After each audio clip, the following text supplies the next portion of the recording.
ஐயா வந்தேனுங்க. சிற்றடி மணிகண்டன் பேசுகிறேன். அதனால் இருங்க ஐயா, ஒரு சின்ன டவுட்டுங்க. அதுக்கு கேட்கலாம் தான் பண்ணேன். இது ஒரு சத்திசாரமாக கூட ஐயா பேசி குரூப்பில் போட்டிங்கன்னா எல்லாருக்கும் நல்லா இருக்குங்க. இந்த இப்போ நம்ம எப்போவுமே நீங்கள் சொல்கிறது வந்துங்க, நம்ம செய்கிற வழிபாடு தோத்திரம் இது எதுவாக இருந்தாலும் வந்து தேக நிலையிலேருந்து செய்யக்கூடாது, மனத்தையும் கடந்து ஆன்ம நிலையிலேருந்து செய்யணும்னு சொல்லுவீங்க. இப்போ எங்களை மாதிரி சாதாரண ஆட்களுக்குலாம் இது எப்படிங்க தெரியும் நாங்கள் ஆன்ம நிலைகளுக்கு எப்படி போகிறது என்ன இதுன்ட்டு? ஏன்னா தேகத்தில் அந்த தேகம் தான் நமக்கு உணர்வு வெளிப்படுறதுக்கு முதல் காரணமே இந்த தேகம் தான். ஏன்னா தேகம் இல்லாதப்ப நம்ம உணர்வற்று இருந்தோம். இறைவன் இந்த தேகத்தை கொடுத்ததே அந்த நம்மளை நாமே அந்த உணர்ந்து நம்ம அந்த எக்ஸ்பீரியன்ஸ் நான் இருக்கிறேங்கிறதே இந்த தேகத்தில் தான் வந்து வெளிப்படும். இந்த தேகம் இருந்தால் தான், இல்லாட்டி அது வெளிப்படாதுங்க இல்லைங்க. அப்புறம் எப்படி நம்ம வந்து அந்த தேகத்தை கடந்து தான் நம்ம போயிட்டு இது பண்ணோம்? அது ஒன்றுங்க. ரெண்டாவது மனம். இப்போ மனம் தான் இப்போ சுவாமிகள் சொல்கிறது சுத்த மனம் தான் தெய்வத்தின் அம்சம்னு சொல்கிறாங்க. அந்த மனத்தை நம்ம எதுக்கு கடக்கணும்? அந்த மனத்தை சுத்தமாக மாற்றிக்கிட்டா போதாதுங்களா? மனம் கடந்து எப்படி ஒருத்தவங்க போக முடியும்? அது ஒரு டவுட் இருக்குங்க. அப்புறம் ஆன்ம நிலையில் இருந்துன்னா ஆன்மா நமக்கு எப்படிங்க தெரியும்? நம்ம ஆன்மாவே வெளிப்படையில நமக்கே ஒன்றும் தெரியாது. ஒரு ஆடு மேய்க்கிற சிறுவனுக்கும் சுத்த சன்மார்க்கம் சாத்தியம்னா இவ்வளோ ஒரு கடினமான ஒரு இது எப்படிங்க சுவாமிகளும் உங்களுக்கு கொடுத்துருப்பாங்க? இப்போ எவ்வளோ கடினமாக இருக்குது, இதுக்கு வந்தாங்க இல்லாட்டி எல்லாம் போங்க அப்படின்னா அது ஒரு ஏற்புடையதாக இல்லை. அதான் இந்த ஒரு இது வந்து எப்போவுமே நீங்கள் எல்லாருக்குமே சொல்கிறது, அடியனுக்கும் அதான் ஒரு பெரிய டவுட்டாக இருக்குது. நம்ம எப்படி இந்த நிலையில் எந்த நிலையிலேருந்து செய்கிறோம், ஆன்ம நிலைக்கு நம்ம எப்படி போக முடியும்? அந்த உள்ளுக்குள்ளே அந்த நம்மளோட அந்த செல்ஃப் மையம்ங்கிறதே ஒரு இதாக சொல்கிறீங்கன்னா, அந்த இதுதான் உடல் சம்மந்தப்பட்டதில் அது சூக்கும தேகம் சம்மந்தப்பட்டது. அது கதவும் சுவாமிகளும் பெரும்பாலும் திருக்கதவும் திறவாய இறைவனை தான் பாடுறா. அப்போ இறைவன் தான் அந்த கதவை திறந்து நம்மளை கூப்பிடணுமே ஒழிய நம்மளோட சொந்த முயற்சியில் எப்படிங்க அந்த சென்டருக்கு போக முடியும்? இது ஒரு பெரிய டவுட்டாகவே இருக்குங்க ஐயா. அதுக்கு ஒரு விரிவான விளக்கம் தந்தீங்கன்னா எல்லாருக்கும் ரொம்ப பயனுள்ளதாக இருக்குங்க. தயவு ஐயா, நன்றிங்க. தயவு தயவு அருட்பெருஞ்சோதி தனிப்பெரும் கருணை அன்பு வடிவம் தெய்வ திரு மணிகண்டன் வெளிச்சாமி ஐயா அவர்களுக்கு அன்பான வணக்கத்தை பணிவோடு தெரிவித்துக் கொள்கின்றேன். நீங்கள் சொல்கிற மாதிரி வள்ளல் பெருமான் திடீர்னு அந்த மாதிரி வந்திருக்க முடியாது.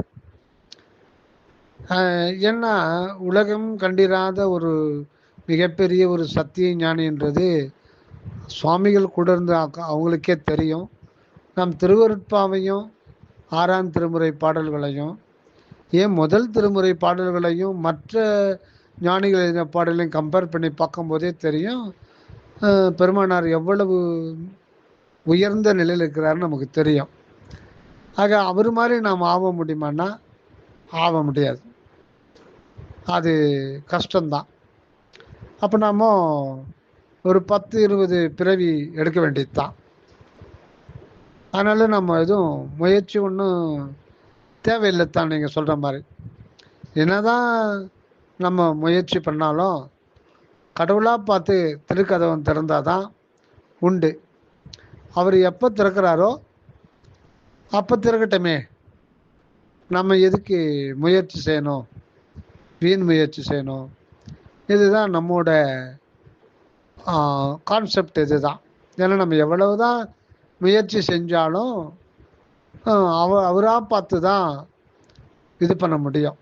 அவராக தான் திறக்கதவம் திறக்கணும். வள்ளல் பெருமான் மாதிரி நம்ம யாரும், ஏன்னா இதுவரையில் யாரும் வரல அப்படின்னு எல்லோரும் பேசிக்கிறாங்க. அதுவும் உண்மைதான்.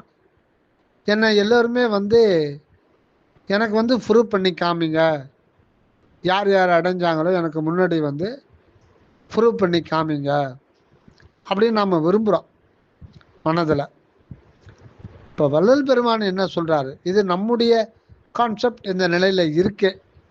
இது நம்முடைய இயலாமையை தான் குறிக்குது, நம்முடைய முயற்சி இன்மையை தான் குறிக்குது.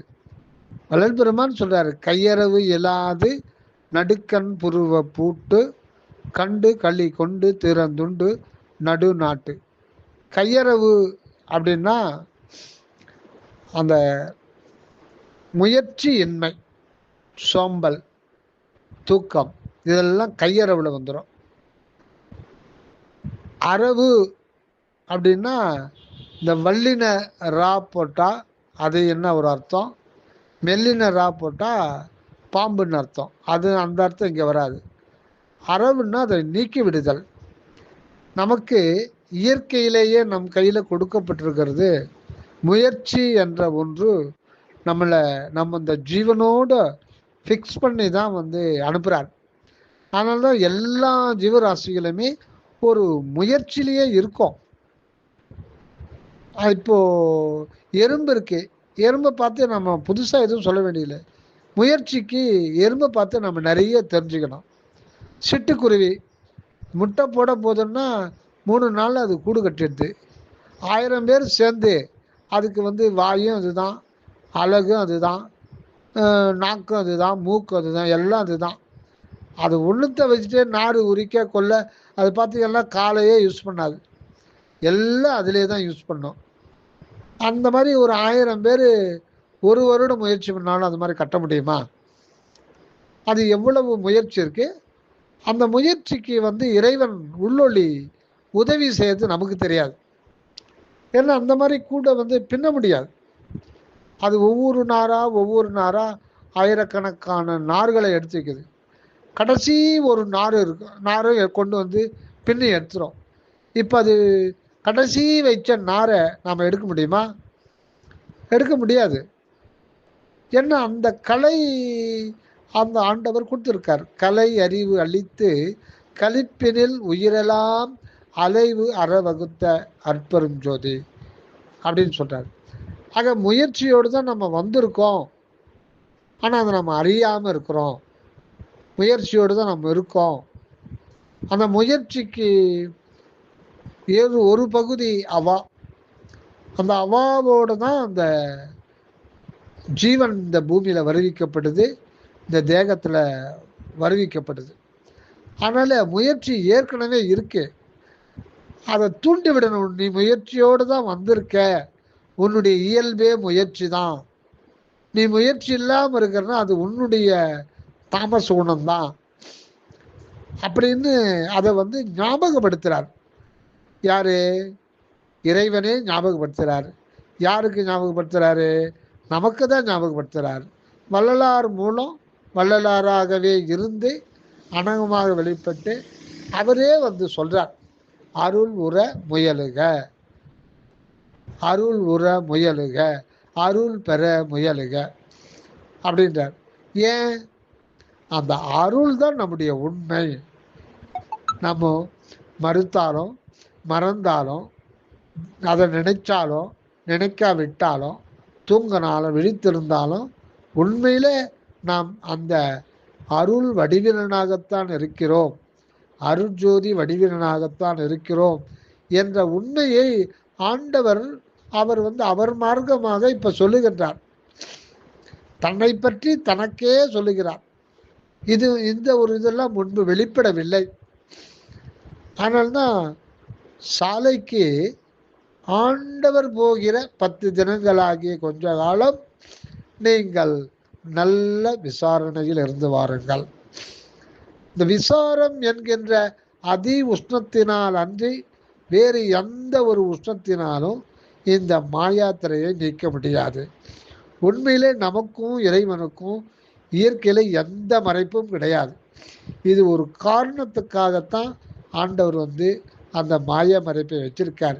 ஏன்னா அந்த ஜீவனா இருக்கிறதே அகண்ட வெளியில் இருக்கிற ஆண்டவரே இங்க தன்னை ஒரு ஜீவனா இது பண்ணியிருக்கிறார்.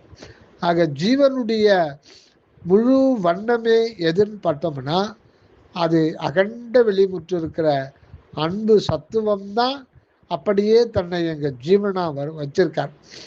அது முயற்சியோடு அவர் இருக்கார். அதை தூண்டி விடுறதுக்காகத்தான் நமக்கு அகவல்ல அருள் உற முயலுக, அருள் பெற முயலுக அப்படின்றார். ஏன்னா அந்த ஜீவனா இருக்கிறதும் அவர் தான், அவர் முயற்சியில் தான் இருக்கிறாரு அப்படின்றது கூட நாம் அறியாமல் இருக்கோம். ஆக புறத்திலிருந்து நாம் பார்க்கும் பொழுது வள்ளல் பெருமான் அடைஞ்சாரு, அந்த நிலையை நாம் அடைய முடியாதுன்னு நம்முடைய இயலாமையை நியாயப்படுத்தி கொள்கின்றோம், வேற ஒன்றும் இல்லை. ஆக நான் இருந்தபடியே இருக்கிறேன், நம்மை நாமே சமாதானப்படுத்திக்கிறோம்.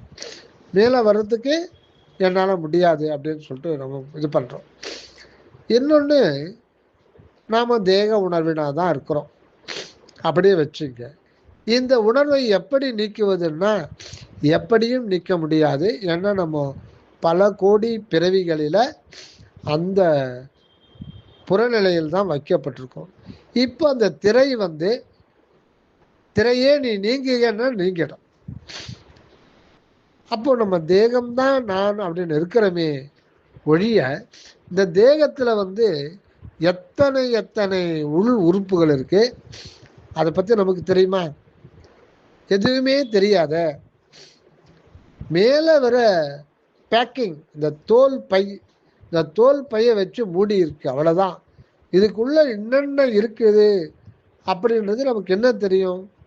மலம் வெளியில வருது, ஓஹோ மலம் உள்ளதான் இருக்கு, அப்ப அது ஒரு பை இருக்கு. யூரின் வருது, அது யூரோ பேகு உள்ள இருக்கு.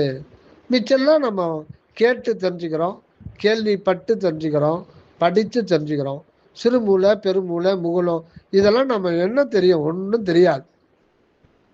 கேட்டு தெரிஞ்சுக்கிறோம், படித்து தெரிஞ்சுக்கிறோம், படத்தை பார்த்து தெரிஞ்சுக்கிறோம்.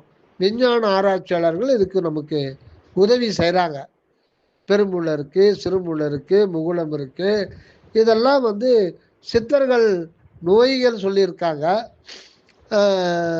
அடுத்தது அந்த நோய்க்கான மருந்து சொல்லியிருக்காங்க. இவ்வளவு உடல் உறுப்புகள் இருக்குது அப்படின்றது வந்து இவ்வளவு டீட்டெயிலாகவும் சொன்னாங்கன்னா இல்லை. வாத பித்த சிலேத்துமோ அதில் வந்து ரத்தம் கெட்டு போச்சு, அந்த மாதிரி தான் சொல்லுவாங்களே தவிர, இப்போ ரத்தத்தில் என்ன பிரச்சனை, ஆயிரக்கணக்கான பிரச்சனைகள்லாம் கோடிட்டு விஞ்ஞானம் காமிக்குது. ஆக விஞ்ஞானம் என்பது அந்த மெய்ஞானத்துக்கு அணுவளவு கூட எதிரானது அல்ல. ஆக விஞ்ஞானம் நமக்கு பெரிதும் துணை புரியுது.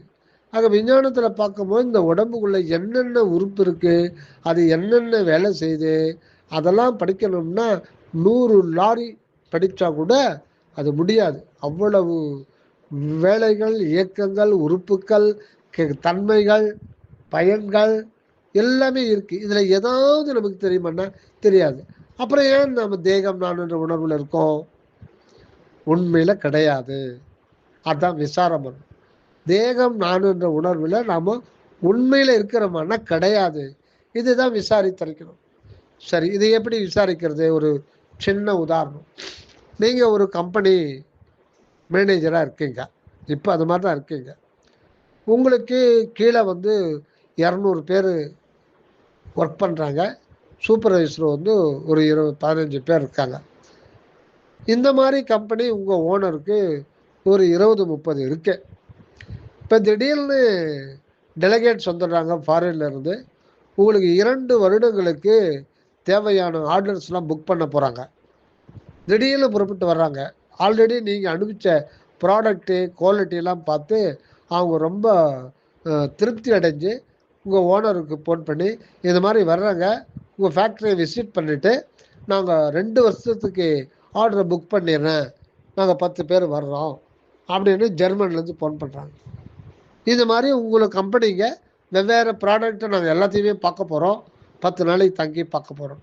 இப்போ நீங்கள் பார்க்குற கம்பெனிக்கு உடனே உங்களுக்கு ஃபோன் அடிக்கிறார், இதப்பா வெளிச்சாமி, இதை பார்த்துங்க, நமக்கு வந்து நல்ல அருமையான ஒரு சான்ஸ் வந்திருக்கு. நாளன்னைக்கு காலையில் ஒரு 7-8 பேர் ஃபாரின்லேருந்து வராங்க.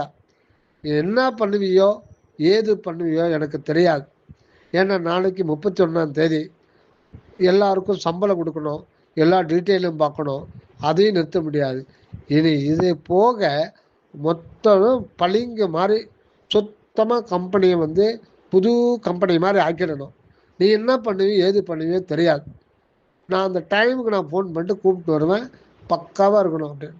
உங்களுக்கு கையும் விடலை, காலும் விடலை, திடீர்னு ஒரே நாளில் கேப்பை கொடுத்து இதில் வேற ஒர்க்கை நிறுத்தக்கூடாது, சம்பள பட்டுவாடாக பண்ணணும், இல்லைன்னா அது இப்போ பல பேருக்கு பிரச்சனை. இப்போ இதுக்கு மேலே வந்து இது பண்ணுறது, இது மிகப்பெரிய ஒரு இது. அவ்வளோ பெரிய ஃபேக்ட்ரி, 200 மிஷின் இருக்கும், ஒவ்வொருத்தருக்கும் ஒரு மிஷினு. எப்படி க்ளீன் பண்ணுறதுன்னா சாதாரணமான வேலையா? வேலையை ப்ரொடக்ஷனும் நிப்பாட்டக்கூடாது. ப்ரொடக்ஷன் அது பாட்டுக்கு ஓடி இல்லை அப்படின்னா அது போய் ஸ்டக்காகி நிற்கும், ஆல்ரெடி அது போயிட்டுருக்கு. அப்போ நீங்கள் என்ன பண்ணுவீங்க? பண்ணி தான் ஆகணும். உங்களுடைய டேலண்ட்டு, முன் அனுபவங்கள் எல்லாத்தையும் போட்டு யூட்டிலைஸ் பண்ணி அதை எப்படியும் வெளி ஆளுங்களை கூட கூட கூப்பிட்டு பொறுப்பாக எதோ செய்கிறீங்க. இந்த டைமில் ஒரு நாள் வந்து நீங்கள் சாப்பிடக்கூட இல்லை, ஏதோ ஒரு டீ மட்டும் சாப்பிட்றீங்க. உங்களுக்கு சிந்தனை எல்லாம் ஃபுல்லாக போகுது. இப்போ இங்கே தேகத்தையே மறந்துட்டுருக்கீங்க. உங்களுக்கு சுவாசிக்கிறதும் ஞாபகம் இல்லை, பசியும் ஞாபகம் இல்லை, யூரின் பிளாடர் ரொம்ப இருக்கு, ஆனால் அது கூட உங்களுக்கு ஞாபகம் இல்லை. அது ரொம்ப இது கூட ஞாபகம் இல்லை. காலையில் போன யூரின் போனீங்க, சாயந்தரம் 6 மணிக்கு தான் உங்களுக்கு ஃபீலிங்கே வருது. தண்ணி மட்டும் குடிச்சிட்டே இருக்கீங்க, பிளாடர் ரொம்ப போச்சு, ஆனால் அந்த வலி கூட தெரில. அப்போ உங்களுக்கு நீங்கள் என்ன நிலையில் இருக்கீங்கன்னா, மனம், உங்களுடைய உணர்வு, உயிர் உணர்வு, அதோட மன உணர்வு, உங்களுடைய உயிர் உணர்வு இருக்குது, அது கூட உங்களுக்கு தெரியாது. ஒரு உணர்வில் தான் இருக்கீங்க, நீங்கள் ஒரு உணர்வு மாத்திரமா இருக்கீங்க. அந்த உணர்வு தான் நடக்குது, போகுது, வருது. உங்கள் தேகத்துக்கு உங்களுக்கும் சம்மந்தமே இல்லை. அது பாட்டுக்கு இதை இயங்குது, நுரையீரல் இயங்குது, கிட்னி இயங்குது, எவ்ரிதிங். இதை வந்து லட்சக்கணக்கான ப்ராசஸ், உங்களுக்கும் அதுக்கும் சம்பந்தம் இல்லை. நீங்கள் இந்த உணர்வு நடக்குது, உங்கள் கூட அந்த உடம்பு வருது, நீங்கள் நடக்க கூட கூட அந்த உடம்பு வந்துட்டுருக்கு, அவ்வளோதான் தெரியும். நீங்கள் ஒரு உணர்வு மாத்திரமா இருக்கீங்க. இதுதாங்க. இப்போவும் நாம் அந்த சூக்கும தேகத்தில் தான், ஆவி வடிவத்தில் தான் எல்லா அனுபவத்தையும் பெற்றுக்கொண்டிருக்கிறோம். உண்மையில பார்த்தோம்னா, விசாரிச்சு பார்த்தோம்னா, தேக உணர்விலே நாம் இல்லை. நீ தேக உணர்விலே இருக்க, தேக உணர்வு உண்மைதான். ஆனால் திரும்ப திரும்ப அதையே சொல்லிட்டு இருக்கும்போது அந்த அந்த அந்த அழுத்தமே மிகப்பெரிய அழுத்தமாகி அதிலிருந்து விடுதலை பெற முடியாமல் போயிடும். ஆக இந்த மாதிரி நீங்கள் விசாரித்து பார்க்கும் பொழுது அது வந்து ஒரு இது மட்டும் இல்லை, எல்லாருக்குமே ஒரு காலையில் ஆஃபீஸில் புறப்பட்டாங்கன்னா போய் ஃபைல் ஓப்பன் பண்ணால் அவங்களுக்கு டோட்டலாக தேகத்தையே மறந்துடுவாங்க. ஒரு பிஸி டென்ஷன் வந்துடுச்சோன்னா அவங்க வந்து ஒரு உணர்வு நிலையில் தான் இருப்பாங்க. அவங்க வடிவம் கூட அவங்களுக்கு தெரியாது, அந்த புற உருவம் கூட தெரியாது. அங்கே அந்த உணர்வில் என்ன அலைகளுடைய ஓட்டம் அந்த உணர்வில் மையத்தில் இருக்கும். அந்த ஒரு ஒரு குறிப்பிட்ட வடிவத்தில் அவங்க இருப்பாங்க. ஏதோ ஒரு உணர்வு அது வடிவமாக ஆகி இருக்கும். அந்த உணர்வு தான் ஒரு வடிவமாக ஆகி இருக்கும். ஆனால் நீங்கள் நடப்பீங்க, போக வருவீங்க. நீங்கள் நடக்க நடக்க கையை நீட்ட மடக்க தலையை திருப்ப இந்த உடம்பு உங்களுக்கு கூட வருது. இதுதான் உண்மை. அந்த நிலையில தான் நாமும் இருக்கோம், எப்போ இருக்கோம். ஆக நம்ம இப்போ சூக்கும தேகத்தில் தான் நம்ம எல்லா அனுபவத்தையும் பெற்றிருக்கோம். இப்போ நீங்கள் அதை மறந்துடுங்க. நான் உடல் வடிவினான் இருக்கிறேன், நான் உடல் வடிவினான் இருக்கிறேன்னு இப்படி விசாரிக்கும் போது நீங்கள் எதையுமே ஒரு உள்ளாழ்ந்து மனதை குவித்து அதை பார்க்கும்போது உண்மை பளிச்சுன்னு வெளிப்படும். அதுக்கு உள்ளொளி உதவி செய்யும். அதனால் முன்பின்ன பார்க்க வேண்டாம், வரலாறை பார்க்க வேண்டாம், தாய்மானவரை பார்க்க வேண்டாம், யாரையும் பார்க்க வேண்டாம். நம்மளை மட்டும்தான் நம்ம பார்க்கணும், எதையும் பார்க்க வேண்டாம். ஏன்னா உங்களை பொறுத்தவரையில் இல்லை ஒரு குறிப்பிட்ட எந்த ஒரு மனிதனை பொறுத்தவரையில் இந்த உலகம் யாருக்கு தருது? உங்களுக்கு மட்டும்தான் தருது. நீங்கள் இருக்கிறீங்க, உங்களை சுற்றி இந்த ஜடமான உலகம் இருக்கு. இதில் தான் எல்லா உடல் வடிவங்கள், வேறு வேறு தோற்றங்கள் எல்லாமே இருக்கு. யார் பேசினாலும் அது வந்து அது ஒரு தத்துவம் தான், அது காற்றில் ஏற்படுகின்ற ஒரு அலைகள் தான். நீங்கள் யாரை பார்த்தாலும் அது தத்துவத்தை தான் பார்க்குறீங்க, அவங்களுடைய உணர்வை நீங்கள் பார்க்க முடியாது. அதுதான் உண்மையானது. நம்ம பார்க்கறது ஆளுன்னு சொல்லிட்டு நம்ம மாயை அந்த மறைச்சி வச்சிருக்குது. ஒரு நபரை, ஒரு ஆளை, ஒரு பர்சனை, ஒரு மனிதனை உண்மையில் இன்னொருத்தர் பார்க்கவே முடியாது. நம்ம பார்க்கறதுலாம் அவங்க அந்த மேல் கவசம் என்கின்ற அந்த தோல் ஆடை, இந்த வேயபிள் சப்ஸ்டன்ஸை பார்த்து அதுதான் ஆன்மான்னு முடிவு பண்ணுறோம். இது சொல்லல, அதுதான் ஒரு ஆள். அவங்க கண்ணு, அந்த கண்ணில் அந்த ஆத்ம சக்தி பிரதிபலித்து நம்ம அந்த கண்ணை பார்க்கும் போதே தெரியுது, அங்கே தான் அந்த ஆன்ம சக்தி வெளிப்படுறதுனால அந்த புற வடிவமே ஆளுன்னு நினச்சிட்றோம். அதுதான் மாயன்றது. அந்த ஒரு ஆத்ம சக்தி கண்ணில் வெளிப்படுகின்ற பொழுது கண்ணில் தான் முதல்ல வெளிப்படும் ஆத்ம சக்தி. அந்த பாய்கின்ற போது அதை கண்ணை பார்க்கும்போது அதுதான் ஒரு ஆளு, அதுதான் ஒரு ஆன்மான்னு நினைச்சிடும். ஆனால் இது மொத்தம் சோற்று குப்பை. இது ஒரு மண் கூறு. இதுக்குள்ள யாராலையும் காண முடியாதபடி அவரவர்களும் அவங்க மட்டும்தான் உணர முடியும். இப்போ திண்டுக்கல் சுவாமி சரவானந்த அவர்கள் இதுக்கு ஒரு உதாரணம் சொல்லுவார். உலகத்துல நான் 3/5 பாகம் சமுத்திரம் தான், சரியா ஞாபகம் இல்லை. 3/5 மேல முழுக்க கடல் சூழ்ந்து தான் இருக்கு. இது எத்தனை லட்சம் சதுர கிலோமீட்டர் இந்த கடல்னு சொல்ல முடியாது, அதுக்கு ஒரு கணக்கு இருக்கு. இதுல 1,00,000 கப்பல் கூட போயிட்டு இருக்கோம். உலகம் ஃபுல்லாக எடுத்தோம்னா 1,00,000 கப்பலுக்கு மேலே போயிட்டு இருக்கோம். அவ்வளவு போனாலும் அந்த இடைவெளி அப்படின்றத பார்த்தீங்கன்னா அது ரொம்ப மிகப்பெரிய ஒரு இது. அப்போ நாம் ஒரு கப்பலில், நான் ஒரு கப்பலில் போகிறேன், நீங்கள் ஒரு கப்பலில் போகிறீங்க, நீங்கள் மட்டும் போகிறீங்க. அந்த கப்பலில் நீங்கள் தான் மாலுமி, சரக்கு கப்பல், நீங்கள் மட்டும்தான் போகிறீங்கன்னு வச்சுக்கங்க. உங்களுக்கு நீங்கள் மட்டும்தான் இருக்கிறீங்க அந்த இடத்துல. அந்த கப்பலில் நீங்கள் இருக்கீங்க. உங்களை சூழ்ந்து முழுசாக கடல் தான் தெரியும். அது ஒரு வட்ட வடிவில் பரந்த கடல் தெரியும். நீங்கள் மட்டும்தான் இருப்பீங்க. மற்ற கப்பல் எதுவுமே தெரியாது. அது ஒவ்வொருத்தருக்கும் அதே மாதிரி தான். அதே மாதிரி தான் ஒரு நமக்கு உள்ள போயிட்டோம்னா அங்கே உண்மையில், ஆனால் முன்னாடி சொன்ன அந்த இது ஒரு மாதிரி தானே தவிர இது உண்மை இல்லை. ஏன்னா அதில் அநேக 1,00,000 கப்பல்கள் இருக்கிறது உண்மை. ஆனால் ஐவிசிபிள்னு பார்த்தோம்னா நீங்கள் மட்டும்தான் இருப்பீங்க. உங்கள் உணர்வு மட்டும் இருக்கும். உங்களை சுற்றி அந்த சமுத்திரம் மட்டும்தான் தெரியும், வானம் தெரியும். அதெல்லாம் அறிவற்ற பொருள், ஜடப்பொருள். அறிவான பொருள் நீங்கள் மட்டும்தான் இருப்பீங்க. ஆனால் இந்த உதாரணம் இதுக்கு சூட்டபிளாக ஆகாது.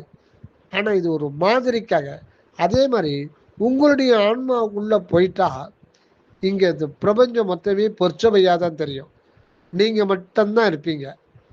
அதுதான் ஏக அனுபவம். சிற்றபைக்கு உள்ளே போயிட்டா அங்கே ஒரே ஒரு கடவுள் ஆன்மா தான் இருக்கும்.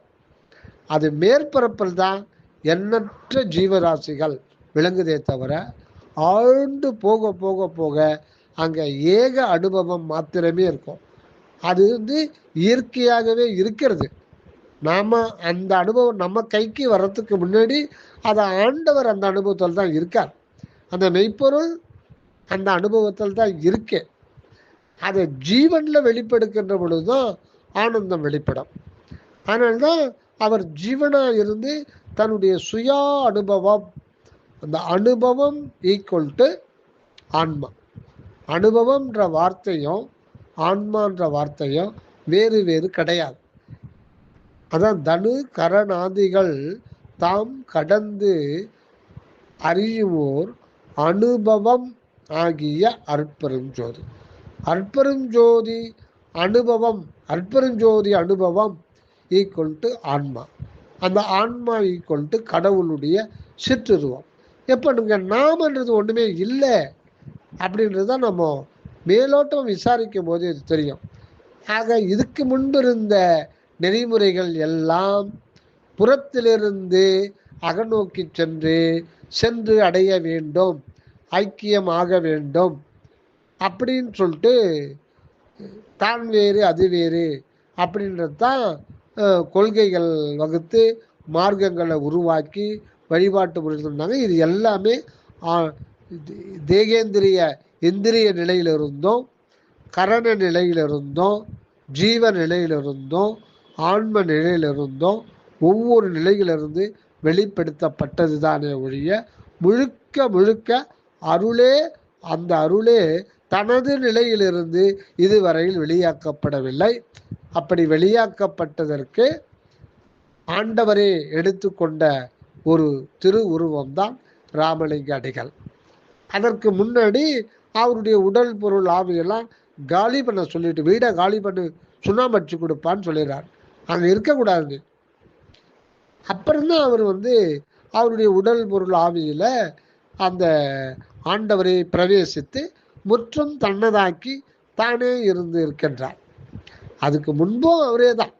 இப்போ திரையை மட்டும்தான் விளக்குகின்ற பொழுது இவ்வளவு நமக்கு புறத்தில் இப்படி சொல்ல வேண்டியிருக்கு.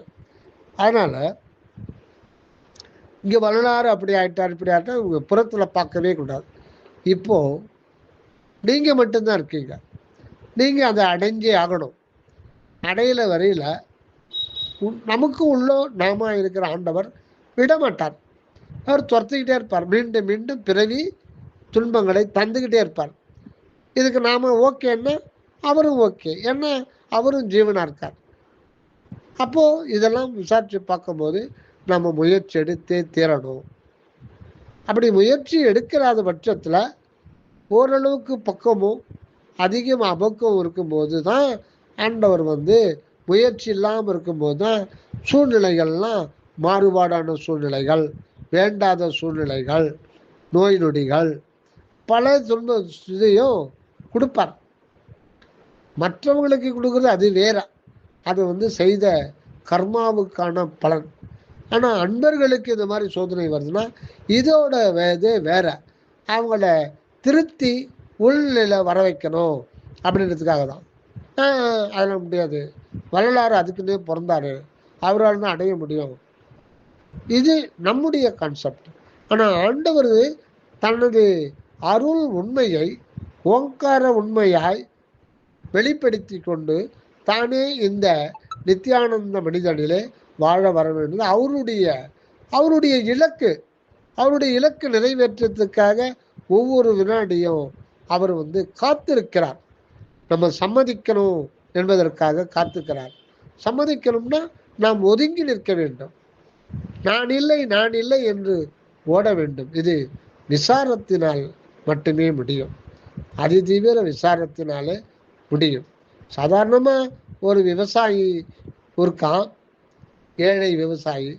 அவனுக்கு ஒரு பையன், அவன் கஷ்டப்பட்டு கவர்மெண்ட் ஸ்கூல்லையே படித்து கவர்மெண்ட் காலேஜில் படித்து எம்ஏ வரையும் முடிச்சுட்டான். வேலை கிடைக்கல. பழையபடி அப்பா கூலிக்கு வேலை தான் போகிறாரு. ஆனால் அந்த தெருவில் ஒருத்தர் மிகப்பெரிய பிஸ்னஸ் பண்ணுறாரு. அதை பார்த்து இவனுக்கு கொஞ்சம் ஏன் நம்மளால முடியாதா, நாமளும் மனிதன் தானே அப்படின்னு நினைக்கிறான். முதல்ல அதை நினைக்கிறான், திரும்ப அதை நினைக்கிறான். இல்லை, முயற்சி பண்ணுவோம் அப்படின்னு சின்னதாக ஒரு பால் வியாபாரம் பண்ணலாமே அப்படின்னு கிராமத்தில் பாலை கறந்து ட்ரெயினில் 2 கேன் ஏற்றி அனுப்புகிறான். இது அப்படியே இதாக போதும். இவனுடைய குவாலிட்டியும் தரத்தையும் பார்த்து பெரிய பெரிய ஹோட்டல்லாம் அது வந்துடுது. மேற்கொண்டு இவனுடைய கொஞ்சம் கொஞ்சமாக ஸ்லோவாக டெவலப் ஆகுது. விருப்ப முயற்சி செய்கிறான். கஷ்டம்லாம் படலை, கஷ்டப்படுறான். பட் அது அவனுக்கு கஷ்டமாக தெரியல. ஏன்னா அந்த தெருவில் இருக்கிற அவனை போல ஏன் நாம் ஆக முடியாது? இந்த சமுதாயத்தில் நல்ல ஒரு அந்தஸ்தில் எங்கள் அப்பா தாத்தா ஏழையாக இருந்தால் அதே மாதிரி தான் நான் இருக்கணுமா? நானும் அதுக்கு அந்த மாதிரி வரணும். பொறாமப்படலை அவன். அந்த பணக்காரனை பார்த்து பொறாமலாம் படலை. நம்மளும் அந்த மாதிரி இருக்கலாமே, ஏன் இப்படியே இருக்கணும் அப்படின்னு ஏன் இதுக்கு நான் முயற்சி பண்ணக்கூடாது? ஏன் நடக்காது? நம்ம பிரபஞ்ச சக்தி நமக்கு உதவாதா அப்படின்னு அவனே தைரியத்தை வர வச்சுக்கிட்டு ஸ்லோவாக ரொம்ப அகல கால வைக்காம அப்படியே இயற்கை அவனுக்கு உதவுது. அவன் முயற்சிக்கு ஏற்ற ஒரு பலாபலன் இயற்கை கொடுக்குது. அப்படி கொடுக்க அப்படியே டெவலப் ஆகிட்டு அப்படியே சின்னதாக ஒரு சிட்டிக்குள்ளே ஒரு சின்ன இடம் வாங்கி ஒரு ஹோட்டல், சைவ ஹோட்டல் ஆரம்பித்தான். நியாயமானவும் நேர்மையான முறையிலையும் விலை குறைவாகவும் நல்ல தரத்தோடவும் லாபத்தை கொஞ்சம் லாபம் மட்டும் பார்த்து செய்ய அவங்க ரொம்ப பெரிய பிக்கப் ஆகி எல்லாருமே அந்த ஹோட்டலில் குவிய ஆரம்பித்தாங்க. அப்புறம் கொஞ்சம் பணம் கடன் வாங்கி ஹோட்டல் வேறு ஒரு இடத்த வச்சு பெருசாக்கணும். இப்படியே டெவலப் ஆகி 3-4 வருஷத்தில் கஸ்டமர் ஏகப்பட்ட பேர் வெளியில் நிற்கிற அளவுக்கு ஆகிப்போச்சு. அதனால் 4-5 இடத்துல அதே ஹோட்டல் ஆரம்பித்தான்.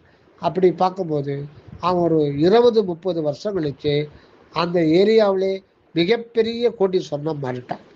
இது கதை இல்லை, இது நிறைய இடத்துல அப்படி நடந்திருக்கு. இது ஒரு உதாரணத்துக்காக சொல்கிறேன். எத்தனையோ லட்சக்கணக்கான பேர் இப்படி தான் வந்திருக்காங்க. ஆனால் இதில் முக்கியமாக நம்ம கவனிக்க வேண்டியது, இந்த உலகத்தில் எவ்வளவுதான் சம்பாத்தியம் பண்ணி வச்சிருந்தாலும், தனி மனை, பளிங்கு பங்களா, 10 காரு, சொத்து சுகம் எவ்வளவுதான் வச்சாலும் மூப்பு மரணத்தை வெல்ல முடியுமா? நோய் நொடியை வெல்ல முடியுமான்னா வெல்ல முடியாது. தனக்கு வர்ற பையன் இதே மாதிரி இதை பாதுகாப்பானா? அது சொல்ல முடியாது. ஆக இது எப்படி இதை விட்டு நாம் போகத்தான் போகிறோம். அதுக்கே அவன் அவ்வளோ கஷ்டப்படுறான். ஒரு டெம்பரவரியான ஒரு வாழ்வு இந்த உலகத்தில் வேணும்னாலே அவ்வளவு முயற்சி எடுக்கிறான். அந்த முயற்சி தோறும் அவன் அதிகாலையில் எழுந்துக்கிறான்னா கஷ்டப்படலை, விரும்பப்பட்டு சந்தோஷமாக அந்த எதிர்காலத்தை நோக்கி, அது ஒரு வாழ்வை நோக்கி அவன் இது பண்ணுறான். இந்த அனித்திய வாழ்வுக்கே இவ்வளவு முயற்சி செய்கிறான்னா, நம்ம எத்தனை கோடி கோடி கோடி கோடி யுகங்களானாலும் முடியாத அந்த பேரின்ப வாழ்வு பெறுவதற்கு நாம் முயற்சி செய்துதான் ஆக வேண்டும். அந்த முயற்சி கூட கடவுளுடைய தனிப்பெரும் கருணையினுடைய ஏகதேசம்தான் இந்த ஜீவனில் இருக்கும்போது நம்முடையது ஒன்றுமே இல்லையே. ஜஸ்ட் தூண்டி விடுறார், அருள் உற முயலுக, அருள் உற முயலுக. அந்த ஜீவனுக்கு சொல்றார். ஏன்னா அந்த ஜீவனும் தானாக தானே இருக்கிறாரு. அந்த ஜீவனுக்கு இயற்கையிலேயே முயற்சியோடு தான் இருக்காரு. இதை ஞாபகப்படுத்தாரு, அவ்வளோதான். அதனால வள்ளல் பெருமானதை நான் பார்க்கக்கூடாது. ஏன்னா ஆண்டவர் சொல்றாரு, சாலைக்கு சாலை அப்படின்னாலே மார்க்கம். அந்த மார்க்கம்ன்றது என்னன்னா, அந்த கடவுளுடைய அந்த அருள் உண்மையை ஓங்கார வண்ணமாய் வெளிப்படுத்தக்கூடிய ஒரு இடத்துக்கு பேர் தான் சாலை. அந்த இடம்தான் நீங்க, நாடு, எறும்பு, ஆன்மா, அறிவு அணு, அதுதான் அறிவு ஆகாசம். அங்குதான் அந்த ஆண்டவருக்கு அதுதான் சாலை, மார்க்கம். தன்னுடைய அருள் உண்மை, அருள் விளக்கத்தை, எல்லையற்ற அருள் விளக்கத்தை வெளிப்படுத்துவதற்கான ஒரு இடம், சிற்றிடம், சிறிய அம்பலம், அணுத்துவமான அம்பலம். அது எப்படி விளங்குதுன்னா, நான் நான் நான் இருக்கிறேன் என்ற வண்ணத்தில் அது ஒரு அணுத்துவமான நுண்ணுணர்வு நிலையில அது விளங்கி கொண்டிருக்கிறது. அப்படி விளங்கி கொண்டிருப்பது ஒவ்வொரு நொடியும் அந்த தான் ஆகிய அந்த சத்து பொருளிடத்தில்தான் விளங்க வருகின்ற பொழுது தன்னுடைய அருள் உண்மையையே நான் என்ற வண்ணத்தில் விளங்குகின்றது. இதுதான் சுத்த சன்மார்க்கத்தில் ரகசியத்தை எல்லாம் போட்டு உடைக்கிறாரு வள்ளலார். அதுதான் என் சாமி எனது துறை என்னுயிர் நாயகனார் இன்று நான் இருக்கும் இடம், நான் இருக்கும் இடத்தில் அமர்கின்றார். இதுதான் திருவருட்பாவில கடைசி பாடலே இதுதான். நான் இருக்கும் இடத்தில் அமர்கின்றார்னா ஏற்கனவே ஒருத்தர் அமர்ந்துகிறாரு, அப்புறம் ஒருத்தர் எப்படி அமர முடியும்? அப்ப அந்த நான் இருக்கின்ற அந்த இடம் என்பது அருள் விலங்கு, அருள் நிலை விலங்கு சிற்றம்பலம் எனும் ஒரு சிவ சுகாதீத வெளி. அதுதான் நீங்க நானு. ஆக உண்மை இப்படி இருக்க, நமது உண்மையை நமக்கு கைக்குள்ள பெற்றுக்கொள்வதற்கு சந்தர்ப்பம் வழங்கப்பட்டிருக்கிறது. அப்படி இருக்கும்போது காலம் கடந்த கடவுளை கருதுவதற்கு காலம் கருதுவதேன் நெஞ்சே காலம் கருதுவதேன். அது என்ன வள்ளலாறு அவருடைய நெஞ்சத்தை பார்த்தா சொல்றாரு, நமக்கெல்லாம் தான் புத்தி வரணுன்றதுக்காக தான் சொல்லி வச்சிருக்கார், பதிவு பண்ணி வச்சிருக்கார். ஆக நம்ம முன்பின் நோக்கக்கூடாது. உங்களுடைய சுயமே நீங்க கிடையாது, அது ஆண்டவருடையது. ஆகையினால நம்ம ஒதுங்கி நின்று அவர் வாழ வருவதை அறிந்து அவருக்கு அவருடைய ஆன்ம நிலையம், அவருடைய அனுபவ நிலையம்தான் அது நான் என்ற வண்ணத்தில் நீங்களாக நானாக வருகிறது. அந்த இடத்திலே ஆண்டவர் இயற்கை தனி அனுபவத்தில் வாழ வருகிறார்.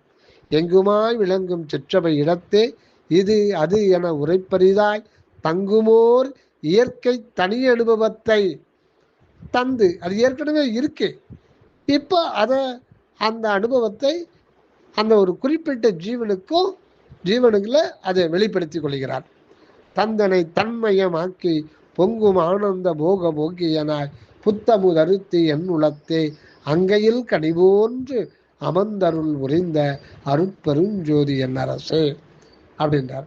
அதனால நம்ம முயற்சி செய்வது, அந்த முயற்சி கூட ஆண்டவருடைய அருள் ஏகதேசம்தான் என்பதை அறிந்து அவர் வாழ நாம் வழி விட வேண்டும்.